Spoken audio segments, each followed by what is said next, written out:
Hi students, ఇందాక చెప్పుకున్న question ఇంతకుముందు ఆల్రెడీ చెప్పుకున్న క్వశ్చన్కి నేను ఇప్పుడు ఏం చేస్తున్నానంటే షార్ట్ కట్ ఫామ్లో 1 minute ప్రాబ్లం ఎలా చూపిస్తున్నాము.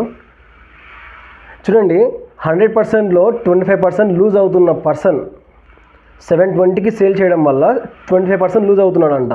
అంటే ఇప్పుడు ఈ 720 అనేది 75%కి ఈక్వల్ కదా. 720 ఈజ్ ఈక్వల్ టు 75%. 75%ని మనం ఫ్రాక్షన్లో రాసుకుంటే 75/100 దట్ ఈజ్ ఈక్వల్ టు 3/4 అవుతుంది. 3/4 కదా. అవుట్ ఆఫ్ 4 parts 3 parts అని మనం చెప్పుకోవచ్చు. సో ఇప్పుడు 720 అనేది 3 partsకి equal. 3 parts is equal to 720 అయితే 1 part వాల్యూ ఎంత? 240 కదా.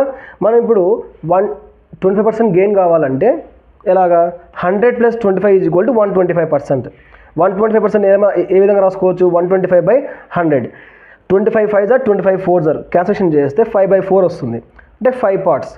5 parts is equal to 5 parts 5 into 1 part. 5 into 1 part value ఎంత? 240 కదా. 240. 5 into 240 200 రూపీస్.